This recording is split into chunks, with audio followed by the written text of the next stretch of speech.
Matin. Allez, place à votre première signature du vendredi. Catherine est avec nous. Bonjour Catherine. Bonjour Dimitri, bonjour à tous. Catherine, il fait 45 degrés en Californie, en Arizona en ce moment, alors qu'on est qu'au printemps.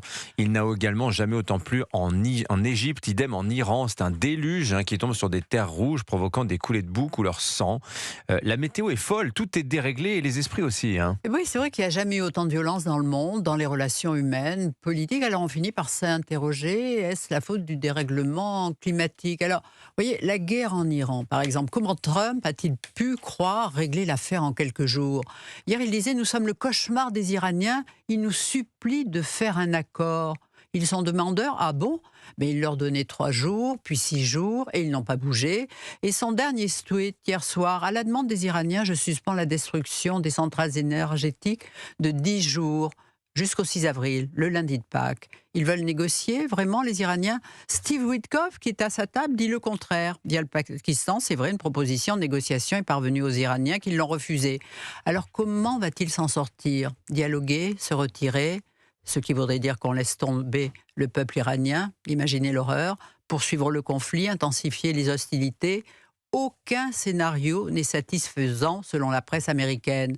Et les Iraniens vont rester maîtres pour longtemps du détroit d'Ormuz, que le Shah d'Iran appelait la veine jugulaire, un détroit qui bloque l'approvisionnement en pétrole, notamment de l'Asie, qui commence déjà à en souffrir beaucoup. Et une guerre chasse l'autre, Et Catherine. oui, les médias ont complètement zappé la guerre russo-ukrainienne. Un prêt de 90 milliards d'euros de l'Europe est bloqué par un seul pays, la Hongrie. L'Ukraine a besoin de missiles patriotes et d'argent. Et en réalité, le front de la guerre ne bouge pas comme le fait croire Moscou, qui a perdu du terrain au contraire ces derniers mois. Et surtout depuis qu'Elon Musk les prive de son réseau Starlink. Et c'est une hécatombe pour les hommes, 30 à 35 000 morts par mois. Rien que les 23 et 24 mars, 1000 drones et missiles ont été envoyés sur l'Ukraine, mais 95% ont été interceptés grâce à une défense aérienne de fabrication ukrainienne. Des armes de guerre électroniques qui combinent brouillage et leurre, qui perturbent le guidage des drones et qui permettent de protéger sa population civile, car elle produit ces intercepteurs. Voilà, les Russes n'ont pas ni brisé ni vaincu l'armée ukrainienne. Oui, et les Ukrainiens sont devenus de grands spécialistes, des experts. Et oui, et dans une interview au Monde, Zelensky révèle cette chose inouïe. Nous avons été sollicités par Washington pour fournir de l'aide concernant leurs bases en Arabie Saoudite, au Qatar, aux Émirats, Bahreïn, en Jordanie. Elles ont été attaquées par les Iraniens. Et résultat, les militaires américains ne peuvent plus y vivre et doivent séjourner à l'hôtel. Bilan, 13 morts et 300 blessés.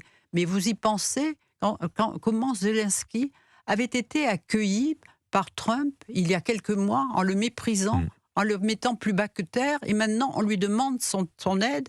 Et hier, Zelensky était en Arabie Saoudite grâce à ses intercepteurs.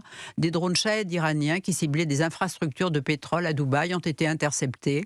La peur de tous ces pays, c'est qu'ils fassent sauter les installations de désalinisation de l'eau qui feraient mourir de soif les habitants.